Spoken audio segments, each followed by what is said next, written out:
Hello my students, आज की इस वीडियो के अंदर हम डिस्कस करने जा रहे हैं 10th class mathematics chapter number 10 and theorem number 1। तो चलिए इसकी स्टेटमेंट को रीड करते हैं।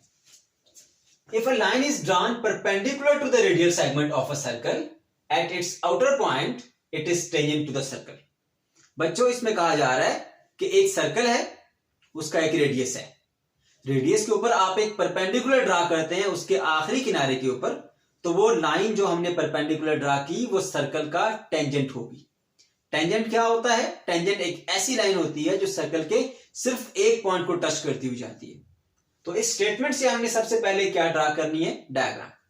तो बच्चों, सर्कल का नाम आया, सबसे पहले आप एक सर्कल ड्रा कर लेंगे। ऐसे सर्कल ड्रा करने के बाद उसका एक सेंटर बना देंगे। ओके, फिर उसका एक रेडियल सेगमेंट, क्योंकि डायग्राम बनाते हुए आपको स्टेटमेंट से बनानी होती है, मैंने तो ऑलरेडी बनाई है, तो इसलिए मैं बना रहा हूं ताकि आपको पता चले कि हम किस तरह डायग्राम बनाते हैं। तो आपने एक रेडियल सेगमेंट बना दिया, ये रेडियल सेगमेंट आ गया सेंटर ओ, इस पॉइंट को आप सी कह दें। अब इसके ऊपर आपने रेडियल सेगमेंट के ऊपर आपने परपेंडिकुलर ड्रा करना है, तो यहां पर इसकी सरफेस के ऊपर यूं परपेंडिकुलर ड्रा कर सकते हैं आप 90 डिग्री पे। ठीक है, इस लाइन का नाम आप ए बी रख दें, अकॉर्डिंग टू योर बुक मैंने वही नाम दिए इसको। ओके, इसको ए बी का नाम दे दिया। ओ सी हमारे पास रेडियल सेगमेंट, ये लाइन आ गई। अब हमने ये बात प्रूव करनी है कि ये जो हमारे पास लाइन है ये इसका टेंजेंट है सर्कल का। मैं बता चुका हूं कि टेंजेंट क्या होता है, ऐसी लाइन जो सर्कल के सिर्फ एक पॉइंट को टच करती हुई जाए।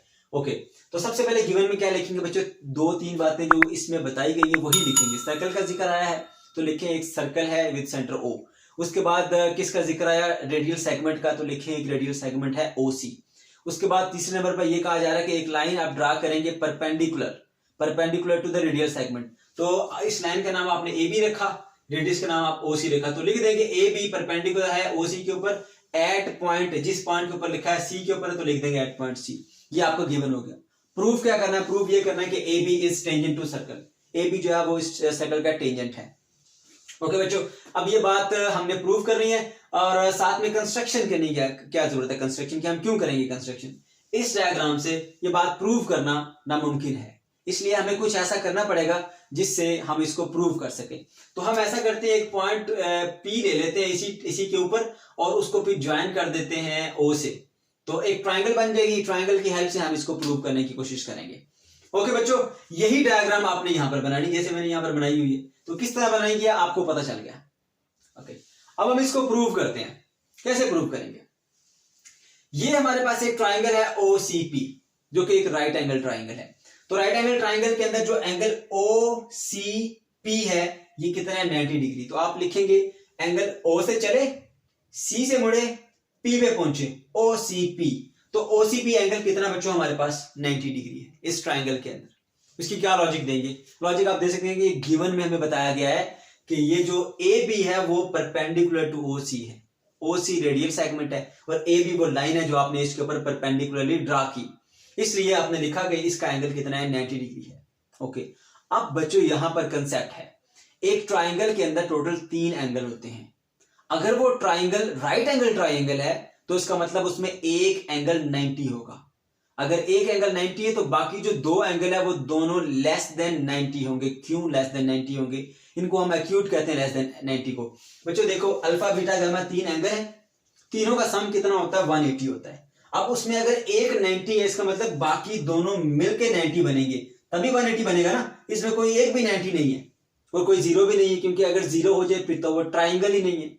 तो ट्राइंगल तो है ये, तो एक एंगल ये भी, एक एंगल ये भी है, छोटा हो बड़ा उससे गर्ज नहीं, लेकिन दोनों को मिलकर 90 बना, तो इसका मतलब है ये भी लेस देन 90 होगा, ये भी लेस देन 90 होगा, क्योंकि दोनों को ऐड करने से 90 बन रहा। तो बच्चों इसीलिए कहा जाता है कि एक राइट एंगल ट्राइंगल के अंदर 2 एंगल एक्यूट होते हैं और एक राइट एंगल होता है। एक्यूट एंगल का मतलब होता है वो एंगल जो 90 से छोटा हो। ओके, तो अब यहां पर देखें, ये तो हमने पता लगा लिया कि OCP एंगल 90 है, तो फिर ये वाला जो एंगल है ये एक्यूट होगा, यानी लेस देन 90। इसका नाम कैसे पढ़ेंगे? OPC यानी O से चले, P से मुड़े, C पे पहुंचे। ठीक है, तो OPC एंगल हमारे पास कितना है? लेस देन 90 होगा। कैसे पता लगा? क्योंकि ये 90 है तो ये लेस देन 90 होगा। ओके, अब ये बात, ये जो 2 इंफॉर्मेशन मिली है ना बच्चों, इसकी हेल्प से अब इसको हम प्रूव करेंगे।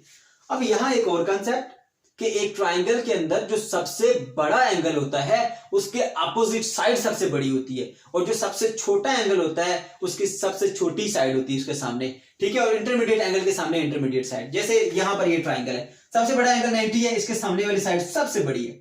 सबसे छोटा एंगल ये वाला है, इसके सामने साइड सबसे छोटी है, देखें। तो बच्चों जितना एंगल सबसे बड़ा होता है उतना उसके सामने वाली साइड बड़ी होती है। तो इन दोनों एंगल्स का अगर हम कंपैरिजन करें तो ये एंगल बड़ा है, ये एंगल छोटा है। इसके सामने वाली साइड बड़ी होगी, इसके सामने वाली ये साइड छोटी होगी। तो बच्चों इसका मतलब कि ओपी साइड बड़ी है क्योंकि बड़े एंगल के सामने है। ये जो ओसी साइड है ये छोटी है क्योंकि छोटे एंगल के सामने है। तो इससे बात पता चली कि OC is greater than OP is greater than OC. तो लिखा OP measurement is greater than OC. अब बच्चों देखो OP is greater than OC आया, इसका मतलब ये हुआ कि ये जो पॉइंट P है वो सर्कल के बाहर है, क्योंकि अगर ये इक्वल भी होता ना, अगर इक्वल भी OC और OP इक्वल होता तो फिर ये सर्कल के ऊपर पाया जाता, क्योंकि OP लेंथ OC से बड़ी है, मतलब इससे रेडियस से ज्यादा डिस्टेंस पर पड़ी है P पॉइंट। तो इसका मतलब ये बात क्लियर होगी कि ये जो P पॉइंट है वो आउटसाइड ऑफ द सर्कल है।